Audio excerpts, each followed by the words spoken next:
Pois bem, nós vamos dar continuidade ao que iniciamos no último encontro nosso, acho que ainda foi no semestre passado, em junho, maio, e nós concluímos aquele dia falando sobre uma proposta concreta de plano de vida, projeto de vida, para que a gente não fique à mercê de encontros, como se o nosso crescimento espiritual, progresso espiritual, dependesse sempre dos outros. Que às vezes a gente tem essa sensação na igreja, que os leigos fazem a sua vida espiritual depender sempre dos outros, né? Os jovens sempre dos acampamentos, os casais dos encontros de casais, e a cada experiência dessa é como soprar a brasa e a chama acende. Aí depois não se sabe mais o que fazer, além de ir à missa, confessar-se de vez em quando e continuar com aquelas práticazinhas que a gente já tem. Mas sabe que falta um projeto, falta um plano? E São Francisco de Sales propõe exatamente isso. E esse foi o material que as irmãs discerniram, né? Sugeriram que vocês tivessem como um instrumento válido. Então é dando continuidade a essa ideia que hoje nós vamos adentrar aqui no conteúdo da Filoteia e ver o que é possível para cada um de vocês tornar realidade para a vida pessoal de vocês. Então, o que é preciso que eu faça? Porque a gente escuta muito, as pessoas, minha fé está tão fria. Aí a gente vai analisando e está faltando o que para as pessoas? Um projeto, um plano de vida. Alguma coisa que ele possa seguir, que tenha etapas, que tenha objetivo, que tenha metas. Você tem que estruturar a sua vida espiritual. Ela não pode viver à mercê de momentos que acontecem na sua vida. Você precisa traçar e planejar esse caminho. Ele não pode depender sempre de para onde os outros te arrastam. Chega um momento que a gente precisa fazer o caminho. Assim como quem quer chegar em uma profissão, traça um caminho de vida acadêmica. Né? Quem quer chegar a um relacionamento, traça um itinerário de namoro, com suas etapas, Se não for assim, a gente fica meio à mercê do que pode ou não acontecer em nosso favor.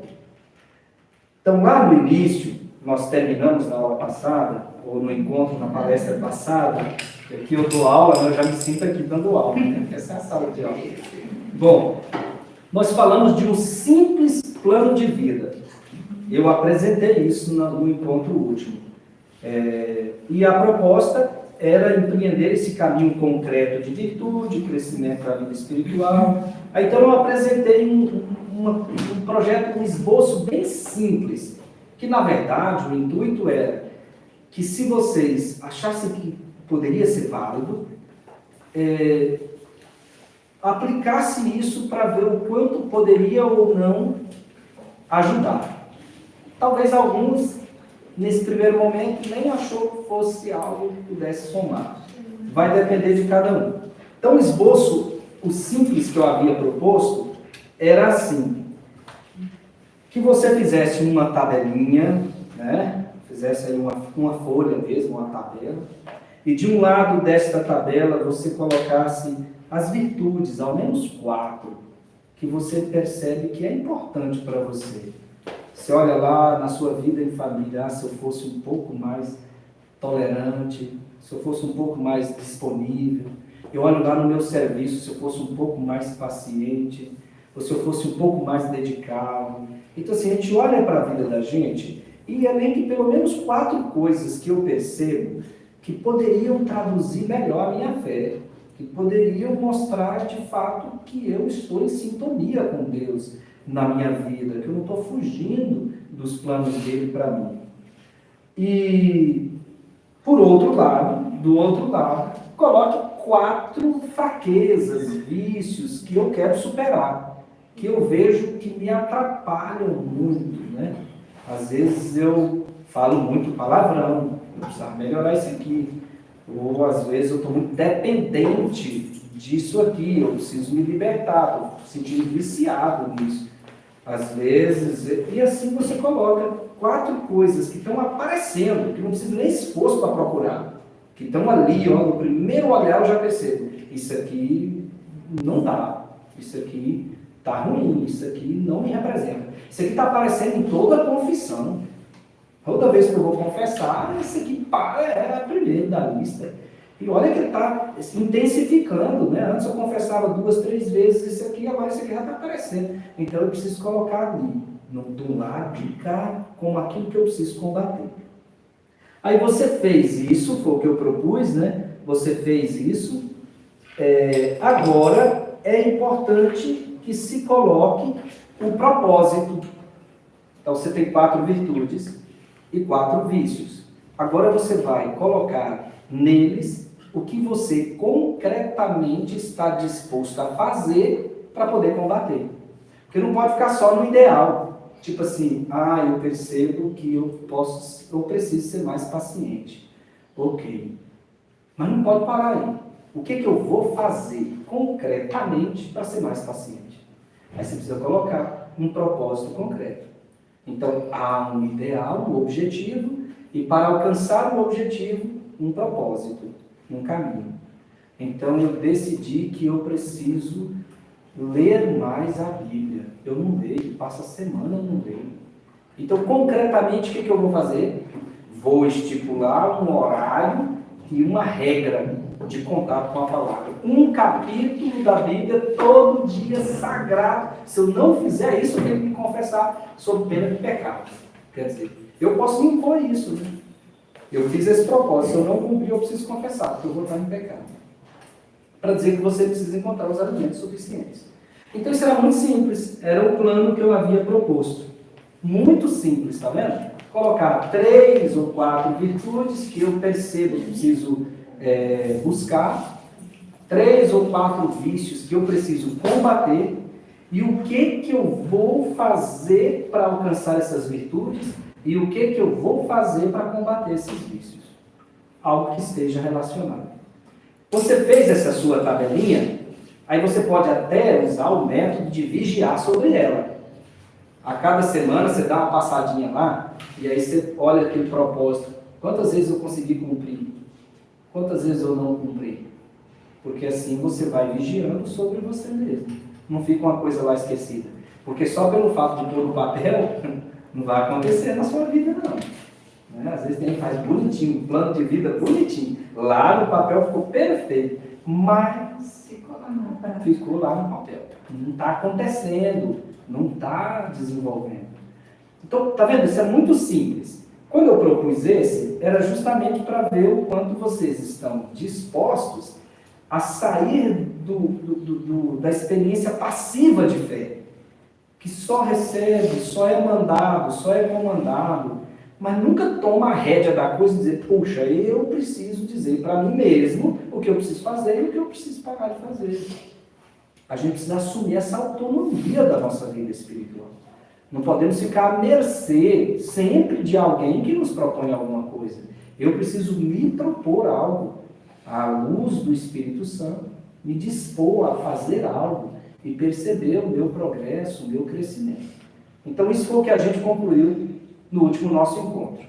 Não vou perguntar quantos tentaram, assim, na verdade não me interessa, se interessar é a vocês. Se você não valorizou e acha, puxa vida, podia ter feito, faz um meia-culpa e comece, entendeu? Assim, não me importa se vocês fizeram ou não, mas eu insisto que é importante se você quer crescer. Não dá para ficar sobrevivendo das pílulas do conselho do padre na penitência, no sacramento da confissão. Porque aquilo é muito rápido, o padre te dá um conselhozinho, mas você precisa experimentar um projeto concreto de vida. Nós, religiosos, nós temos isso. As irmãs têm, nós temos, mas vocês não. É por isso que o nosso irmão Francisco de Sales escreveu essa obra aqui, exatamente para dizer que vocês, né, falo vocês, a irmã ali está fora, porque ela também tem um projeto, né? Vocês leigos, casados, solteiros, jovens, adultos, vocês tenham também a percepção de que aquilo que a gente procura viver aqui dentro, de alguma forma, pode ser vivido por vocês também lá fora. A santidade, ela é uma vocação batismal. Não é na ordenação que a gente recebe a obrigação de ser santo. É no batismo. Não é nos votos que as irmãs recebem a obrigação de serem santas. É no batismo. Quando chega a hora da ordenação, quando chega a hora dos votos, a gente está definindo que vamos viver santamente na vida consagrada. Assim como vocês, quando se casaram, decidiram, vamos viver santamente no nosso matrimônio. Mas a base para a santidade estava lá no batismo. É no batismo que a gente assume a filiação divina, é no batismo que a gente assume o itinerário de salvação, é no batismo que a gente decide pelo céu. É lá que está a marca para a nossa santificação.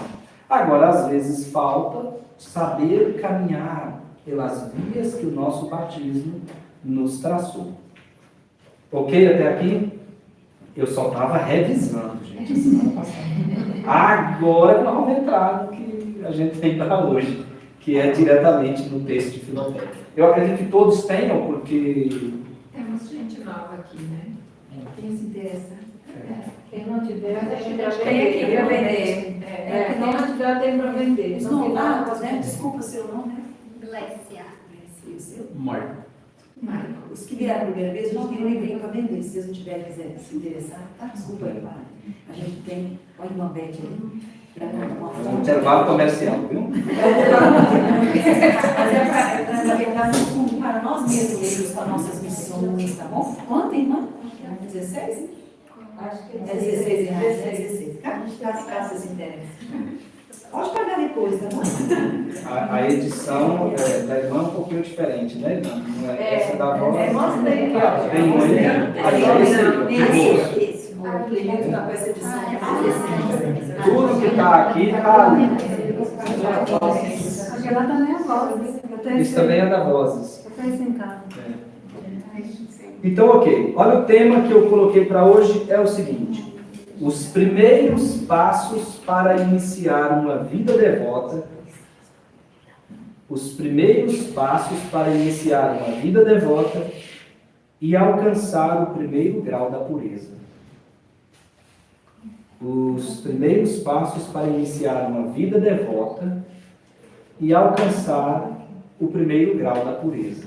Então nós vamos caminhar com Francisco de Sales até o que ele chama primeiro grau da pureza, aqui. E os passos que a gente vai dar para poder chegar lá, né? Quem tem a letra bonita aí? Você, né? Vai lá, Bruna? Yasmin? Yasmin. Escolho e... Valentina. Você, né? Escreve o título aqui, ó, para as pessoas que observam. Escreve lá o título para todo mundo, quem não pegou, os primeiros passos para iniciar uma vida devota e alcançar o primeiro grau da pureza. Esse não tem tinta. Pega outro. Vai lá, gente. Bom, enquanto ela vai escrever aí, vamos ver se aqui está meu. Gente, ela vai desenhar.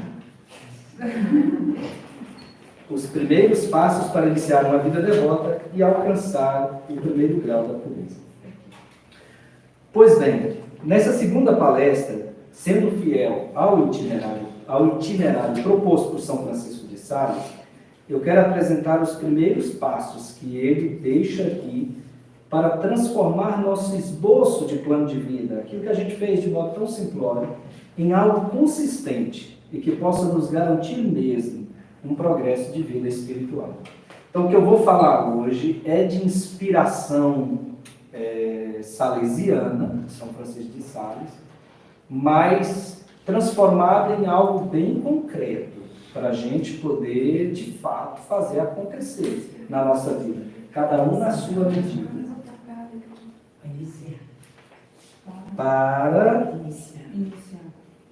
uma vida devota. Os primeiros passos da vida devota. Para iniciar uma vida devota. Uma vida devota e alcançar o primeiro grau da pureza. Ok. Então lá, primeiro ponto. Eu dividi tudo por ponto. Então na palestra, o primeiro ponto da nossa palestra. Vou esperar ela terminar ali. Alcançar uma vida o primeiro grau. Da polícia. Grau da pureza. Então esse é o nosso tema de hoje. Obrigado. Então, o primeiro ponto aqui que nós vamos tratar.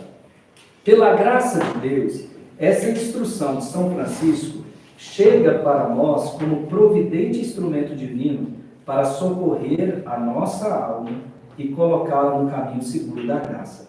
Então veja o que ele diz. Eu vou fazer tudo pautado do que ele mesmo diz, no prefácio. Isso aqui está no prefácio, que eu vou ler agora. Ó. Ele diz, São Francisco, não era meu desejo, nem minha intenção, publicar este livro. Uma alma de esmerada virtude, tendo recebido de Deus a tempo a graça de aspirar à vida devota, pediu-me lhe ajudasse a conseguir esse desejo. Ele fala, uma pessoa me pediu, uma pessoa que queria muito progredir, um leigo, e queria ajuda para chegar lá. Muito devia eu a essa pessoa, diz São Francisco, que aliás eu julgava plenamente disposta para esse árduo trabalho. Quer dizer, eu julguei que essa pessoa de fato estava disposta a todo o esforço necessário para chegar lá. Considerei, pois, como um dever instruí-la o melhor possível, deixando-lhe uma direção por escrito que lhe poderia ser útil no futuro. Aconteceu que esses meus escritos caíram nas mãos de um santo e sábio religioso, que, tendo em vista o proveito de tantas outras almas, aconselhou a publicá-lo. Então, de início, era para ajudar uma pessoa. E aí depois foi aconselhado que aquilo fosse acessível a tantas outras pessoas, que hoje pode chegar aqui para nós, né? Fomos contemplados. De bom grado, diz ele, anuía a esse conselho, porque esse santo homem tinha grande influência e autoridade sobre mim. Por isso, eu aceitei que aquilo pudesse ser algo de Deus, e então ficou para nós aqui esse itinerário. Então, por isso eu disse, foi a graça de Deus que nos deu este auxílio. Agora, cada um vai se reconhecer. Pode me ajudar ou não? Se pode, então lembre que você estava nas intenções de São Francisco de Sales, quando ele permitiu que isso fosse, editado. Ponto 2. O que preciso ter é apenas o simples desejo de ser mais de Deus. Sabe? A única coisa que pede no primeiro momento é um simples desejo de ser mais de Deus. Aquela vontadezinha, eu podia ser mais, eu podia viver mais, eu podia... Aquele desejo, simples.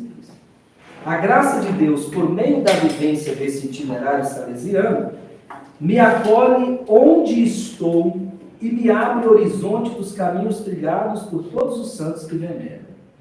Então, o que eu estou dizendo no segundo ponto, que ainda faz parte do prefácio, eu vou ler agora no texto dele.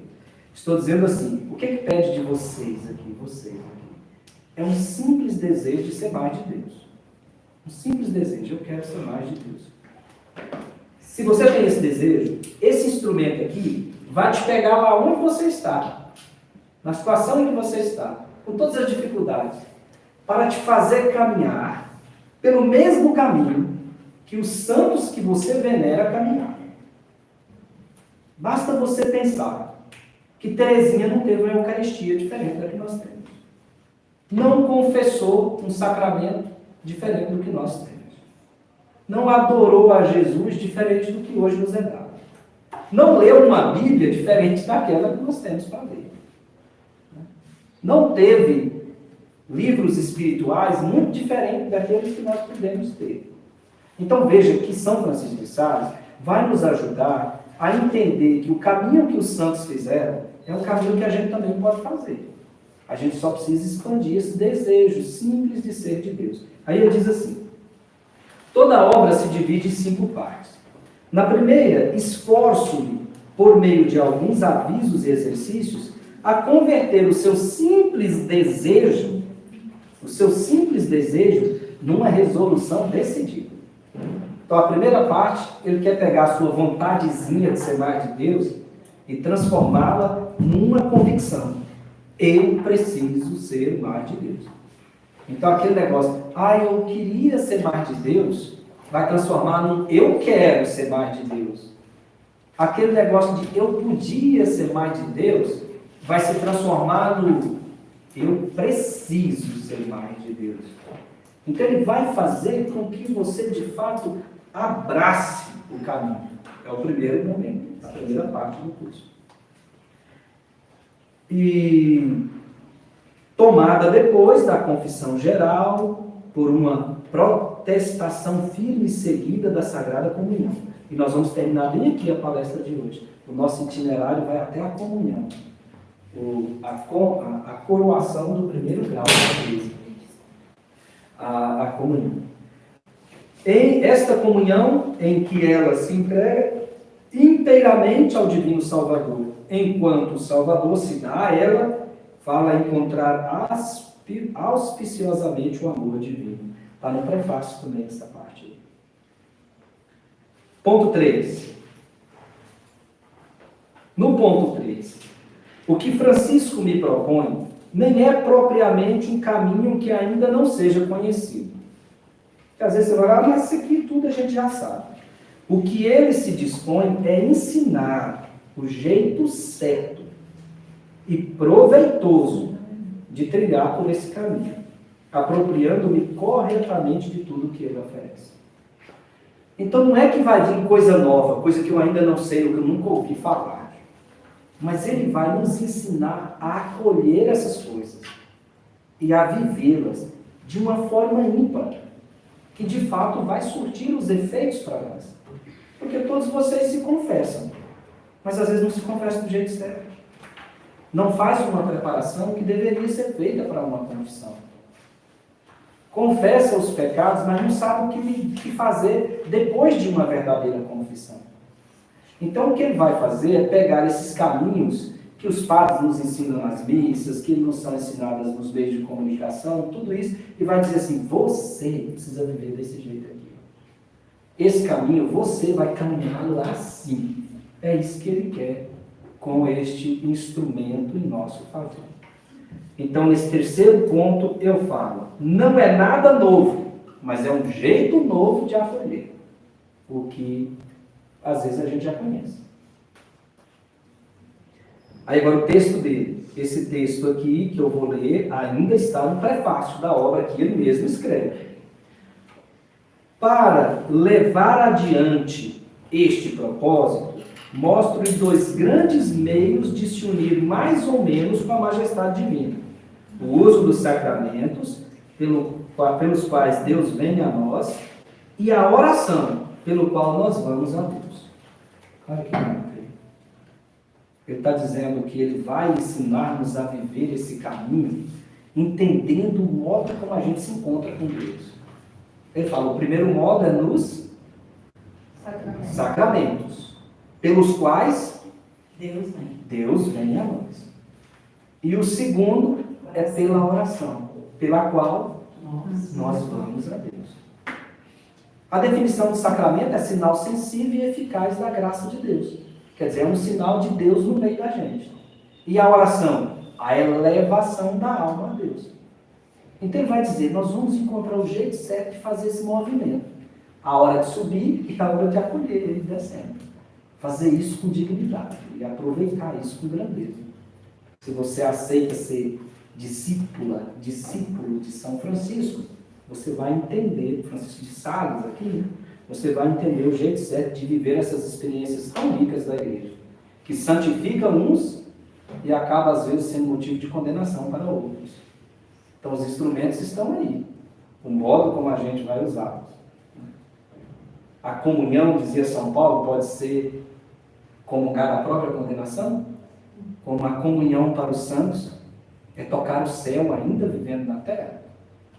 É o mesmo meio, mas o modo como você vive vai definir o caminho que você está fazendo e a direção que você está tomando.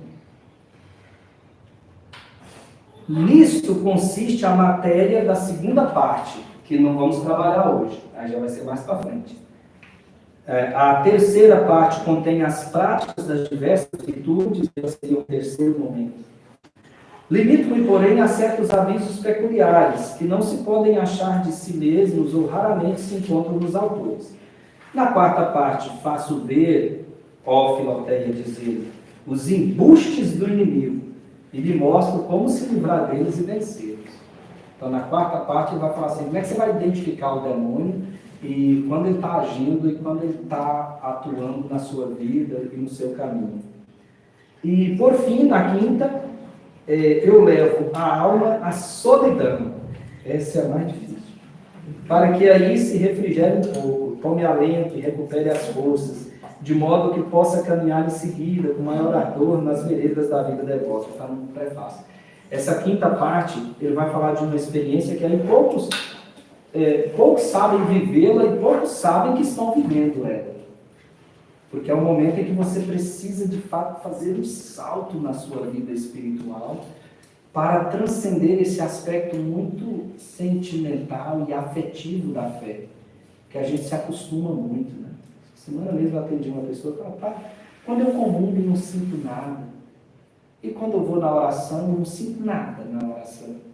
Será que está valendo? Será que está tendo eficácia? Porque nós relacionamos muito a nossa experiência de fé e de oração com os aspectos afetivos, né? Sentimentais. Eu não senti nada e parece que não aconteceu nada. Então esse estágio, esse salto é algo delicado.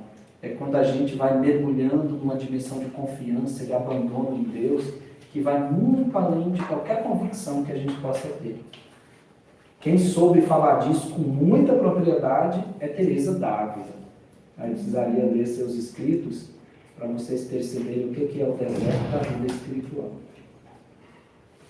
Bom, ponto 4. Ponto 4. Aqui, a partir do ponto 4, nós já vamos entrar na primeira parte, né? Na primeira parte da obra. Então, do 4 ao número 11, que nós vamos ver hoje, vai estar tudo aqui nessa primeira parte.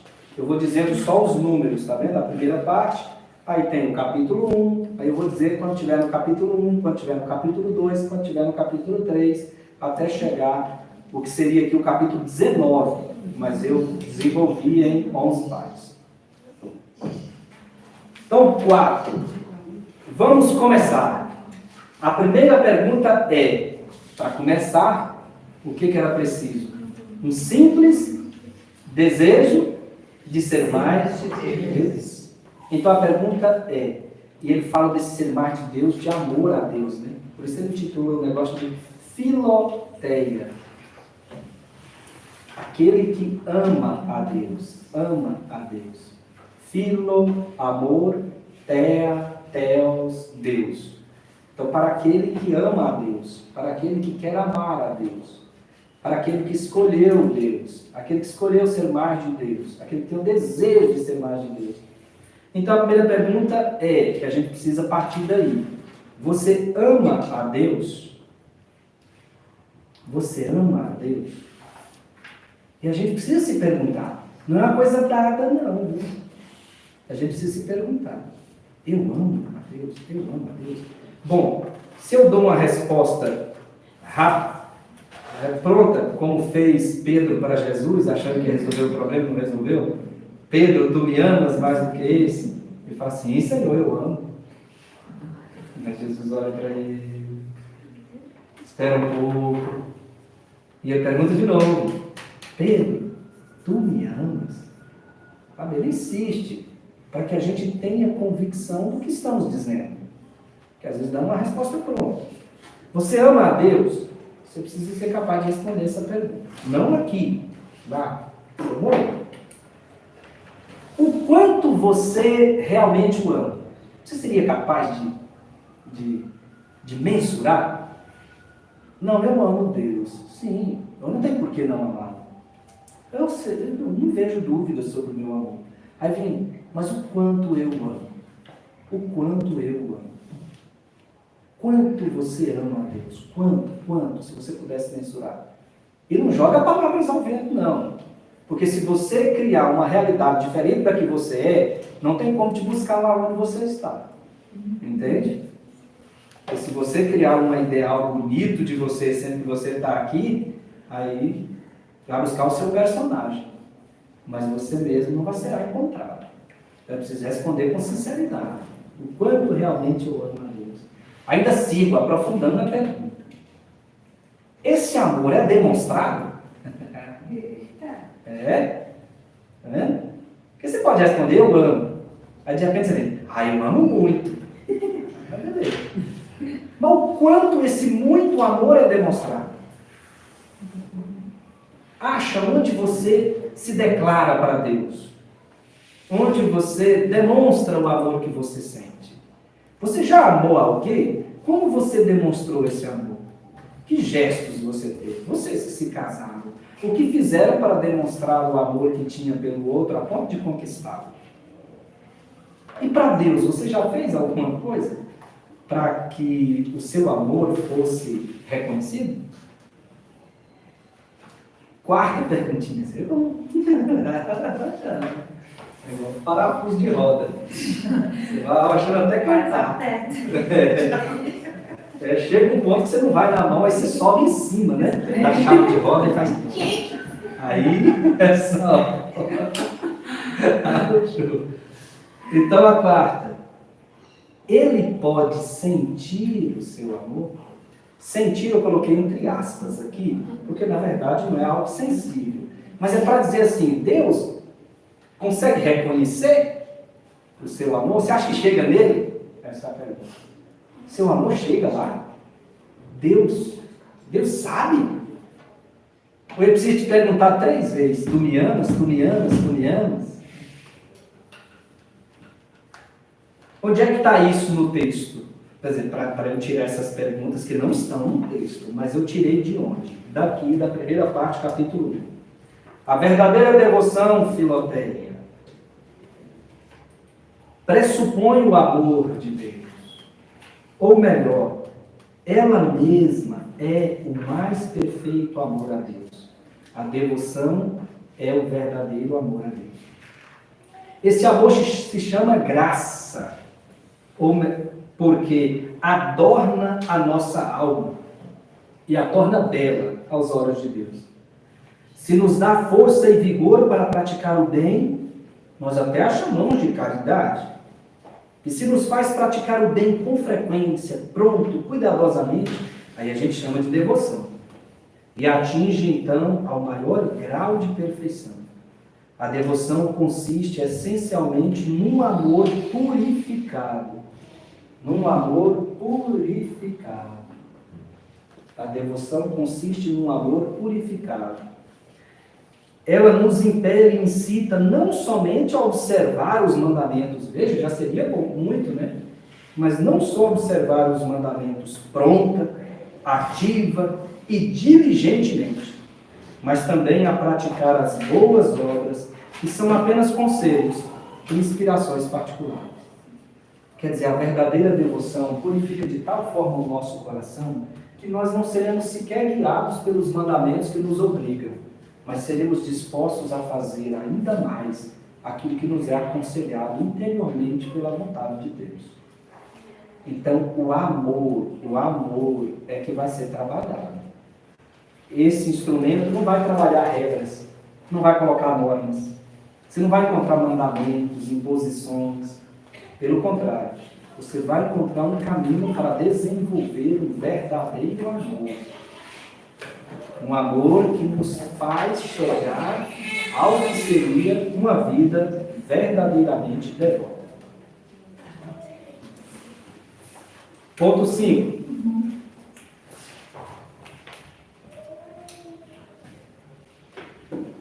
Esse primeiro reconhecimento do que realmente de que realmente nos falta muito, pode causar em nós uma certa resistência. Um medo de não poder abraçar essa aventura espiritual devido ao grau de exigência que parece ter contido nele. Temos medo de não ser compatível com a nossa vida, essa excelência de vida que agrada a Deus. Então, sabe, a primeira dificuldade, Francisco percebeu, ela não é só sua, não.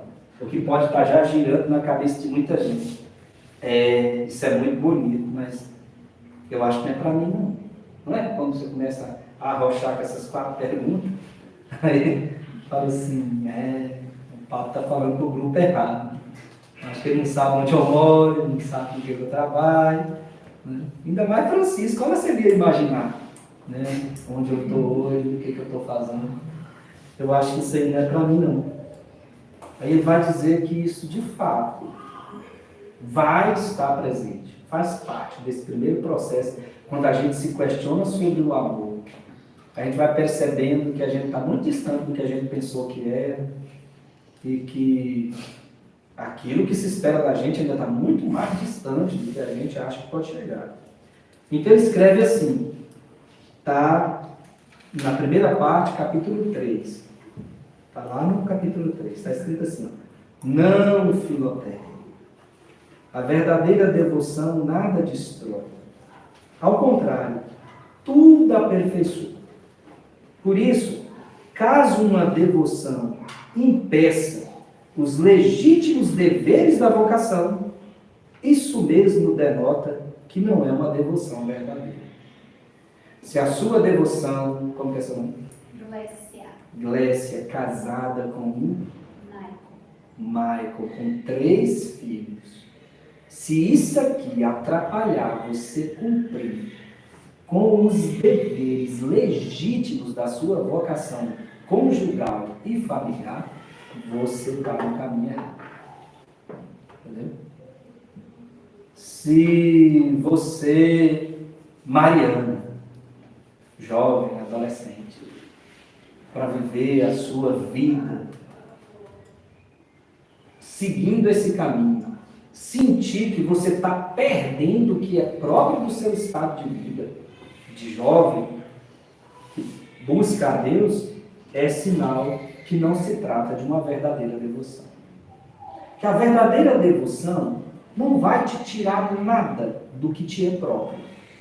Só vai aperfeiçoar aquilo que você vive e que torna possível a sua aproximação com Deus.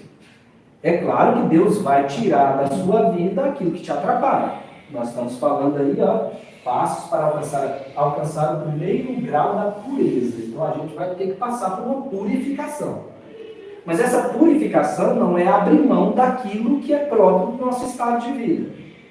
É simplesmente fazer o nosso estado de vida brilhar, como ele deve. Aí ele cita um exemplo. A abelha, diz Aristóteles, tira o mel das flores sem as murchar. Não é? Ninguém nem fica sabendo que a abelha passou por lá.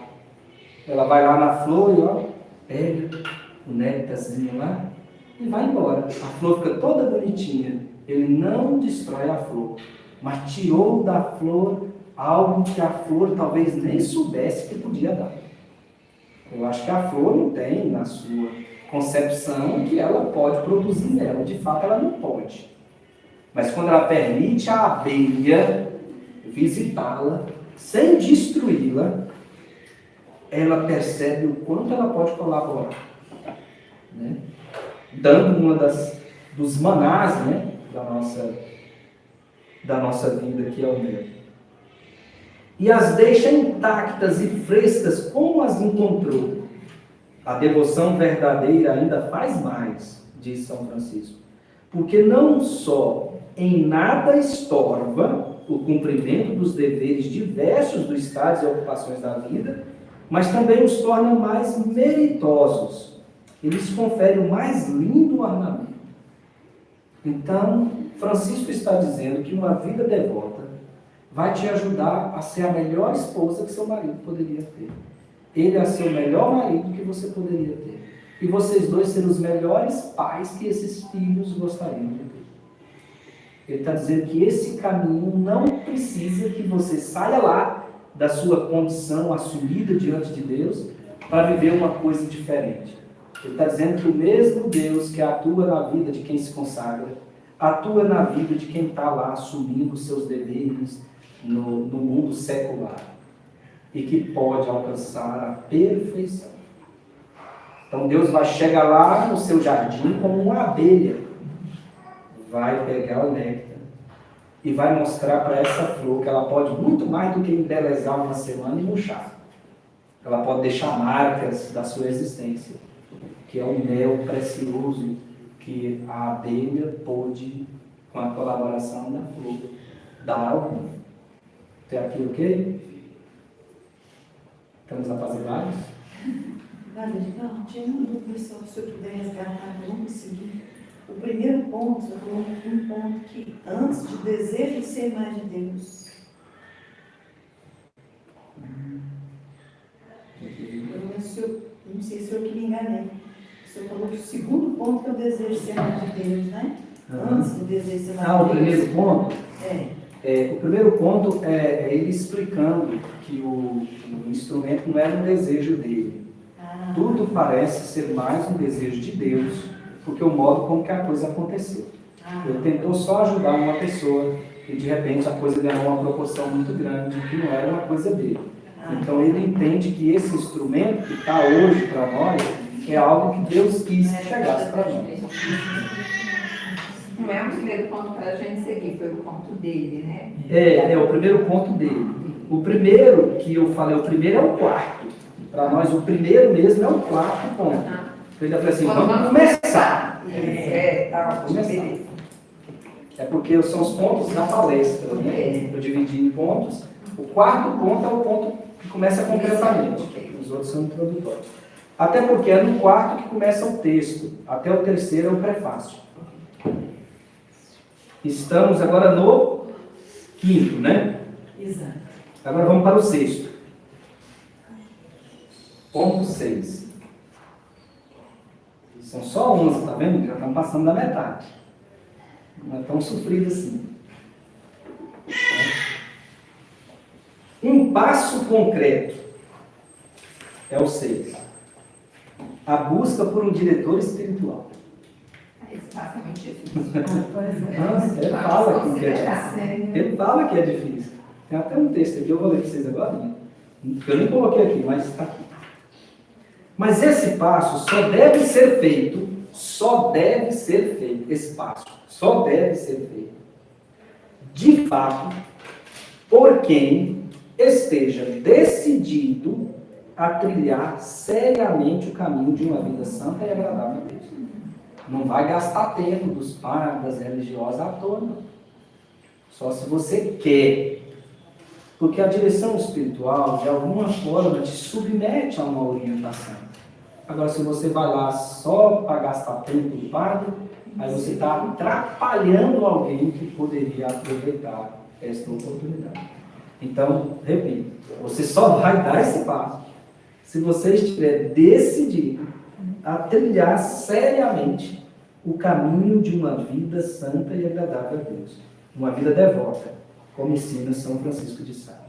Deixa eu encontrar aqui uma parte, vocês falaram da dificuldade, deixa eu encontrar. Não é só dificuldade de vocês encontrar alguém, mas é na própria escolha.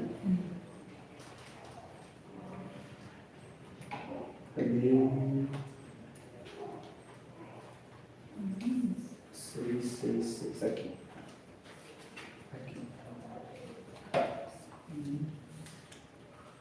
Não é o 6, desculpa. É o 3. Não, é o 4. O ponto é o 6, mas no livro aqui é o capítulo 4. É no 4, o diretor espiritual. O que eu anotei é o seguinte: suplica, isso aí ele escrevendo, suplica a Deus um diretor. Peça para Deus. Ele está dizendo, pede para Deus. Você está decidido? Pede para Deus. Aqui, onde é que está isso? Quer ver?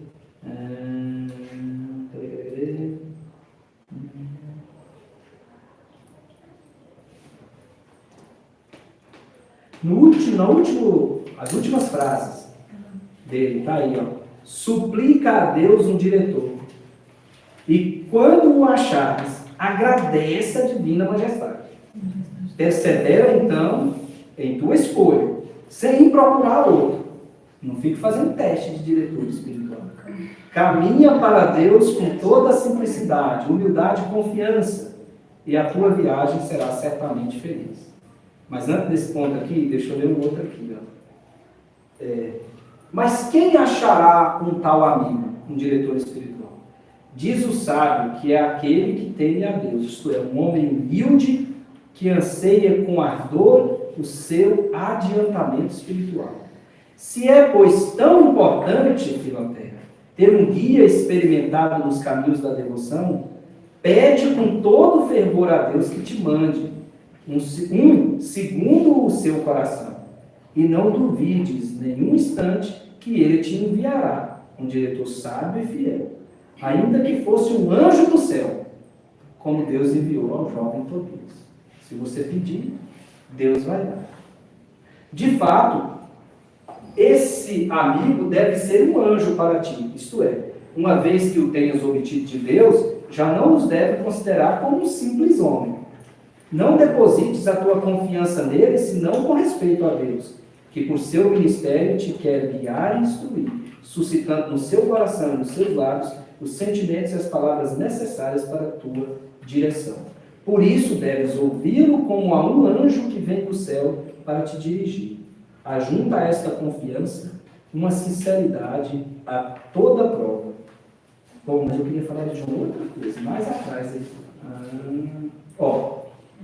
Ouvindo Santa Teresa da austeridade e penitências de Catarina de Gardona, concedeu o grande desejo de imitá-la e foi tentada a não seguir o seu confessor que lhe proibiu.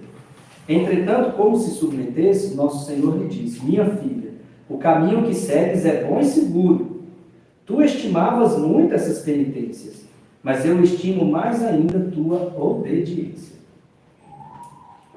Desde então, ela devotou-se tanto a essa virtude que, além da obediência devida a seus superiores, ela se ligou por um voto especial que ela fez a seguir a direção de um homem prudente e de bem, o que sempre a edificou e consolou muito.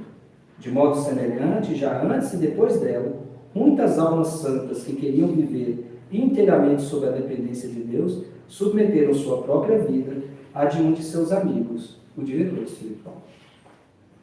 Bom, então fica aqui a importância de ter um diretor espiritual.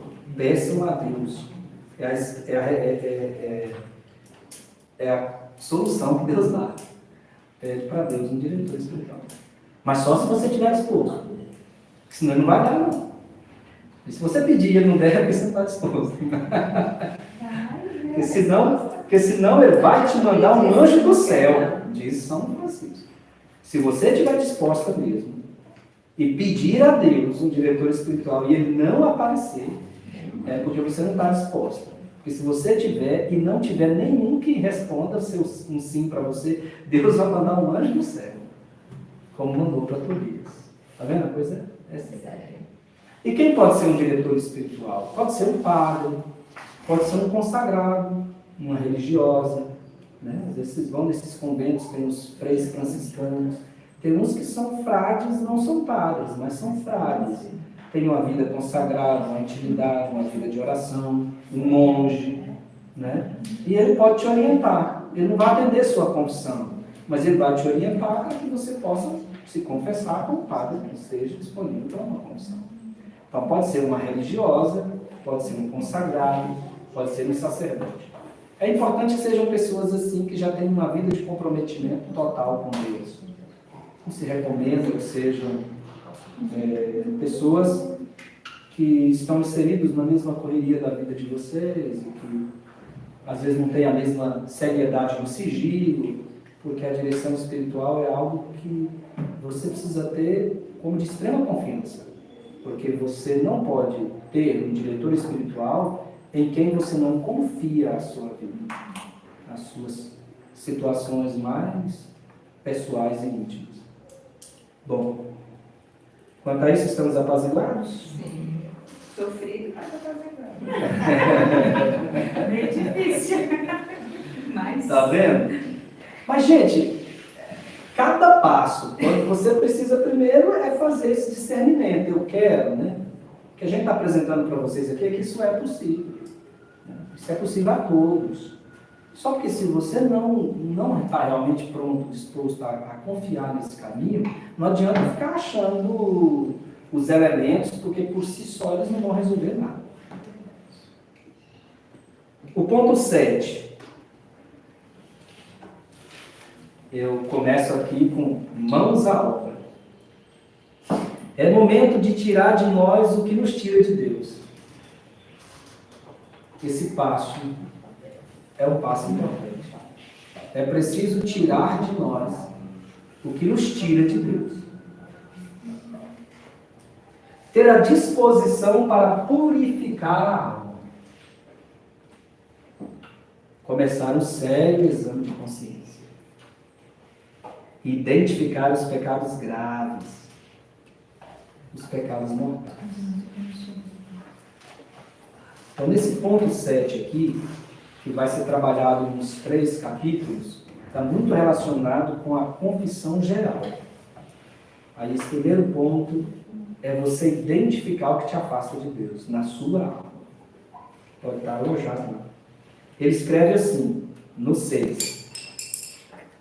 A cura da alma, assim como a do corpo, só se consegue começando por combater os maus humores comprimidos. E é o que chamam purificar o coração. Esse está no 5. Aí no 6. Libertar-se do pecado deve ser o primeiro cuidado de quem quer purificar o coração. E o meio de fazê-lo se depara no sacramento da penitência, confissão. Tratando-se, pois, Filoteia, de uma mudança completa de tua vida e de uma conversão perfeita de tua alma a Deus, não é sem razão, a meu ver, que te aconselho a fazeres uma confissão geral. Todo mundo aqui já ouviu falar de confissão geral? Confissão geral é aquela confissão que você remonta desde a sua consciência. Desde quando você se tomou consciência de si. Ah, padre, então as confissões que eu fiz não valeu? Não, não é que não valeu. Valeu, se você fez bem feito, valeu. Então eu preciso confessar, fazer uma confissão geral, porque as outras não valeram? Não. Valeu. Então você pode confessar tranquilamente desde a última confissão, que é geralmente o que o padre pergunta.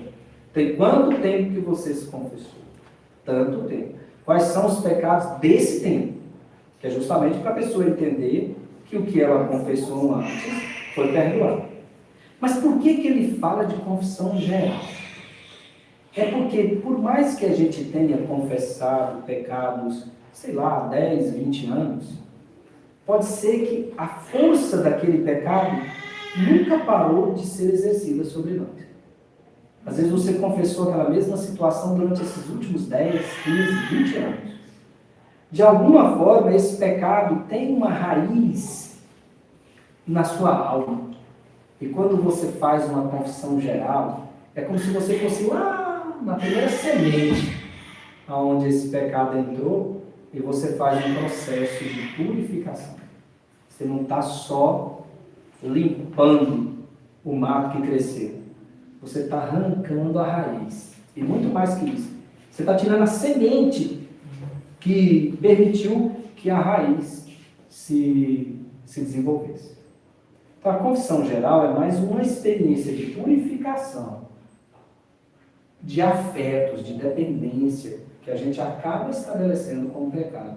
Então, por isso ele fala, eu recomendo uma confissão geral. Por quê? Porque você pode visitar a sua vida e perceber quanto esse pecado insiste, o quanto esse pecado se multiplicou, o quanto essa experiência me escravizou. Então você vai fazendo um processo de exame de consciência que te ajuda a chegar a uma perfeita purificação. Então, o exame de consciência, em virtude de uma confissão geral, é o ponto 7. O ponto 8. São Francisco de Sales identifica, com a maestria de quem acompanhou muitas aulas do caminho da perfeição, o momento crítico do pós-confissão. A experiência da graça divina atuando na alma não garante a libertação imediata do apego ao pecado. Faz parte do saborear a graça, desenvolver a repulsa natural ao pecado. Mas isso é alcançado com exercício espiritual constante. Então, o que eu estou dizendo aqui? É que mesmo depois de ter feito um exame de consciência, bem feito, bem pautado, identificando o pecado mortal, a força que o pecado mortal exerce sobre você, o pecado venial, a quantidade de insistência desse pecado original ao longo da sua vida, e você faz uma confissão libertadora, de fato purificando a sua alma, arrancando inclusive as raízes do pecado. Porém, o saborear a plenitude da graça ainda não significa eliminar o afeto ao pecado. Fica o afeto ao pecado. Tipo, você confessou, você fez uma boa confissão, você fala, que maravilha, gente, que bênção. Mas de alguma forma ainda fica o afeto ao pecado, uma abertura, um quê de concessão ao pecado. E São Francisco percebeu isso. E ele escreve no capítulo 7. Há muitos penitentes que efetivamente saem do pecado. Quer dizer, saiu mesmo do pecado. Porém, não lhe perdem o afeto. Sai do pecado, mas ainda fica uma recordaçãozinha. Ainda fica flertando, né, com o pecado. Aquela pessoa que termina um relacionamento, mas ainda fica pensando, né, na pessoa. Ele fala que tem, mesmo você libertando do pecado, você ainda fica piscando para ele ainda, né? Fica mandando mensagem, né? Manda uma fotinha para eles. Fica estabelecendo um vínculo. Eis aí um retrato fiel dos penitentes fracos e tíbios, diz ele. Esse é o retrato do penitente frágil, fraco e tíbio. Passa algum tempo sem pecado, mas com pesar. Tipo assim, ele fica resistindo ao pecado, mas ele fica sofrendo essa resistência. Não sabe até quando ele vai segurar. Muito estimariam poder pecar. Pode você ver onde ele chega, né? É aquele que não peca, mas ele queria poder pecar sem ofender a Deus. Esse é pior. Entendeu? É aí que você identifica o afeto. Não é? É aquele negócio, tipo assim, minha mãe não deixa, mas se ela deixasse, entendeu? Meu pai não deixa, mas quer dizer, em mim tem o desejo de fazer. Mas eu sei que não pode, então eu fico meio resistente. Mas tem um afeto, o afeto. Ele fala que esse afeto é difícil de lidar com ele. O afeto ao pecado. Muito estimariam poder pecar se não fossem condenados por isso. Falam do pecado com um certo gosto que o vão prazer lhes proporciona. E pensam sempre que os outros se satisfazem e deleitam cometendo o pecado. Isso aqui é muito presente. Quantas pessoas se sentem injustiçadas porque vivem na graça e o outro no pecado? E até se revolta quando aquele que viveu no pecado se converte. É como se falasse assim, aproveitou de tudo. É o filho mais velho. O filho mais velho é um retrato disso que nós estamos falando. É aquele que não fez o que o mais novo fez, mas achou que o mais novo lucrou. Entendeu? Quer dizer, ele pecou, que coisa boa, né? Então, porque ele fez essa coisa tão boa, eu tinha que ser punido. Eu que não fiz essa coisa tão boa, podia ter feito, não fiz, e aqui, né, não sou gratificado. Nada em troca. Então, assim, eu não estou satisfeito com o estado de graça. Eu invejo quem peca. Lá no meu íntimo eu invejo quem peca. Tanto é que eu fico revoltado quando ele se converte, porque eu acho que ele não poderia, que ele aproveitou demais. Não é? Nós deveríamos ter dó de quem estava no pecado. É o que o pai fala para o filho. Ele estava morto, meu filho. Ah, pai, estava morto. Né? O pai fala, ele estava perdido.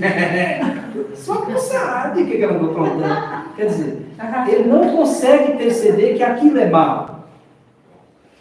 Então, São Francisco está dizendo isso. Essas almas que permanecem nelas, o afeto do pecado, elas acham que seria melhor pecar.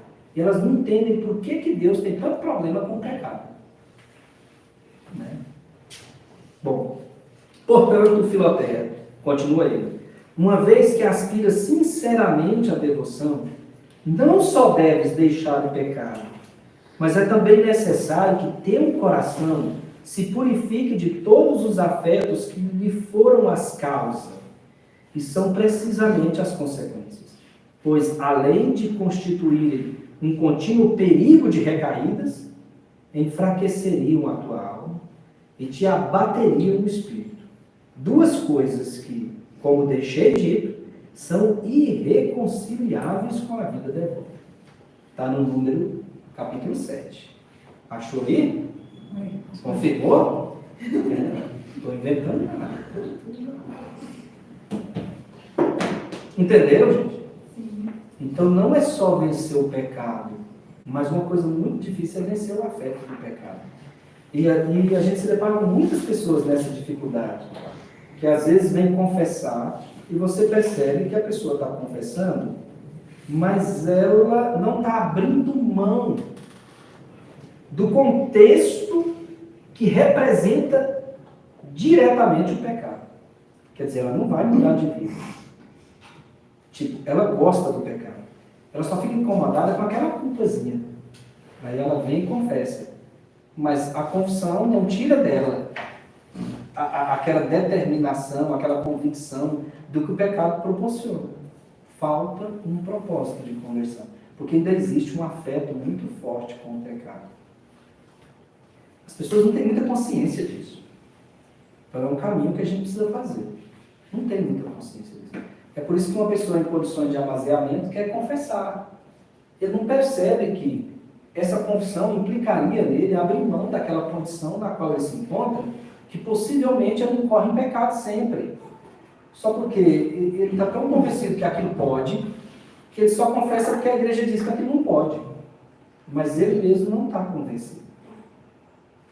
É o afeto com o contexto do pecado. Temos tempo ainda? Falta 3 minutos. Eu consigo fechar. Tranquilo. Então, 9. São Francisco oferece ainda, nessa primeira prática que nós estamos falando, 9 meditações, que é o que vai seguir agora do número 8, acho que é do número 8 até o número 17, eu acho, 16, vai seguir um programa de meditações. Encontrou aí? Tem? Acho que é do número 8 para frente. É isso mesmo? É a partir de hoje começa aqui. Como alcançar este grau de pureza? Não, mas é o 9, então. O primeiro é o 9. Meditação sobre a criação do homem. Meditação. Então ele vai fazer agora uma sequência de meditações. São 9. 9 meditações. Acho que é isso mesmo, 9 meditações. Essas 9 meditações vão desde o ato amoroso de Deus quando nos cria, até o grande testemunho do seu amor quando nos redime, nos salva, morre por nós. São Francisco conduz a alma que ama a Deus ou que quer amar a Deus a contemplar a sua experiência pessoal, quando perde o paraíso pelo pecado, e quando é chamada a contemplar o céu, e também os horrores do inferno, o mistério da cruz e a ressurreição redentora. Então você vê que ele não só manda, mas ele dá mesmo o instrumento. Então aqui, ó, do 9 18. 9 ao 18, são 9, ele dá meditações específicas. E a meditação mesmo, para você fazer do jeitinho que está lá. Você pega da 9 aqui, ó, 9, aí a 9. Meditação sobre a criação do homem. Ele ensina direitinho, coloque-se na presença de Deus, pede a Deus que te inspire, dá o texto para você fazer e vai te orientando como fazer toda a meditação. Depois tem a segunda meditação, sobre o fim do homem. Depois a terceira meditação, sobre os benefícios de Deus. Quarta, sobre os pecados. Quinta, sobre a morte. Sexta, sobre o último juízo, o juízo final. Sétima, sobre o inferno. Depois, sobre o paraíso. Depois, aí termina, né? Não. Meditação sobre uma alma que deliberadamente escolhe, ou precisa escolher, entre o céu e o inferno. E depois, a última, sobre a vida mundana e a vida devota. Então, ele te dá aí 9 meditações. Para que as meditações? É para você fazer este caminho de desapego, desafeto ao pecado. É para você ir percebendo a ruína do pecado. É para você ir criando repulsa do pecado. Então, as 9 meditações são exercícios concretos para você não só se arrepender do pecado, mas romper qualquer afeto com ele. Ele escreve aí, então: mas para persuadir este vivamente da ruindade do pecado e conceder-lhes uma dor verdadeira, cumpre aplicar este a fazer bem as meditações seguintes, cujo exercício destruirá, com a graça de Deus, em teu coração, todo o pecado até as raízes. Achou aí, na parte 8? Olha aí, o parágrafo que termina com a palavra raízes. 8. Achou? Está aí?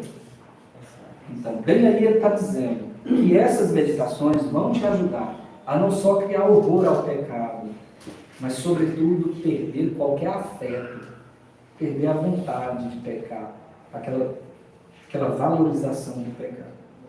10. Aí já no tópico 19, depois das meditações, dá-se a confissão como sacramento. Aí ele vai falar da confissão mesmo. Então veja, você faz um bom exame de consciência, depois você faz as meditações para o desafeto ao pecado, e agora você vai se confessar. É o ato próprio da confissão. Após o exame de consciência, acompanhado pelo exercício de desafeto ao pecado, chega a hora de experimentar, de um modo novo, a graça sacramental da reconciliação com Deus. Ele escreve lá no número 19. Vai conferindo aí. Manifesta, pois, inteiramente o teu coração ao confessor, para que o alivie de teus pecados, e o encherás ao mesmo tempo de bênçãos pelos merecimentos da paixão de Jesus Cristo. Acusa-te com a maior simplicidade e sinceridade, e tranquiliza de uma vez para sempre a tua consciência, de sorte que nunca mais tenha motivos para a inquietação. Achou aí?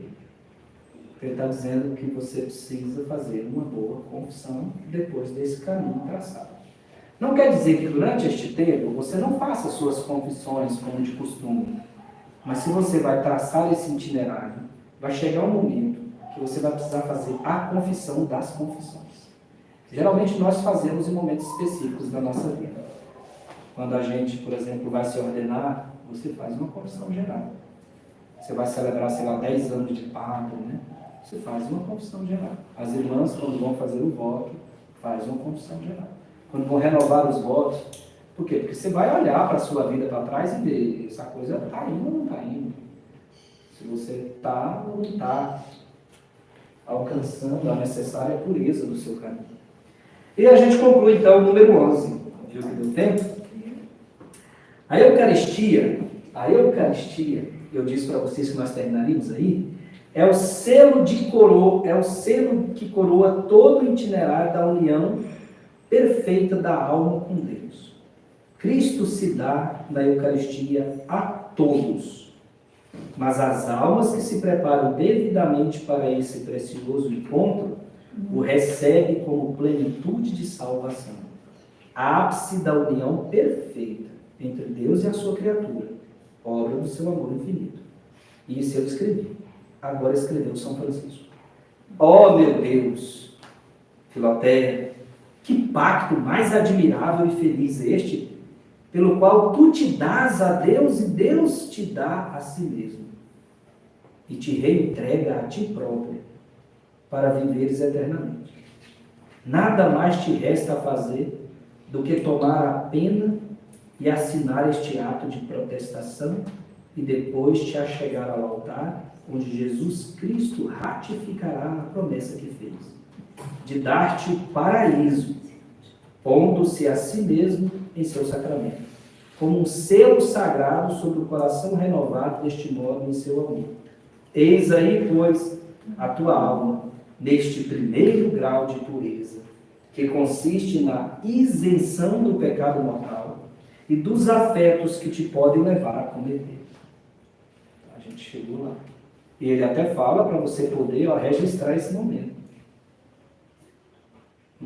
Faz, leva no cartório se você depois achar que alguém pode, né? O demônio pode reivindicar, mas você tem reconhecimento de firma, né? Tudo prontinho. Porque você fez, né, esse ato de conclusão de um processo.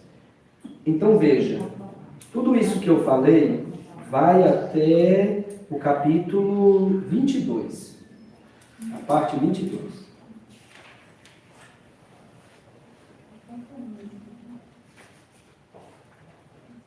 Isso, no meu aqui seria 85 páginas, até o 24, fecha tudo. 85 páginas nós reduzimos aqui nessa Foi de introdução ao capítulo 22 hoje. Nós estamos de introdução ao capítulo 22 hoje. Até o 24, pode-se dizer que até o 24 são os primeiros passos para iniciar uma vida devota e alcançar o primeiro grau de pureza que culmina na Eucaristia, como precisa de fato ser celebrado. Por isso que a primeira comunhão é muito importante, só porque, infelizmente, a nossa catequese não tem o poder de levar as crianças a esse grau de consciência. E nem os adultos, quando se trata de catequese de adulto. Mas nós temos vocês que estão aqui e que estão buscando uma vida devota, que podem abraçar este caminho e testemunhá-los aos outros, né, que ainda não o conhecem. Amém? Amém. A minha parte é só. Glória ao Pai, ao Filho e ao Espírito Santo. Como era no princípio, agora e sempre,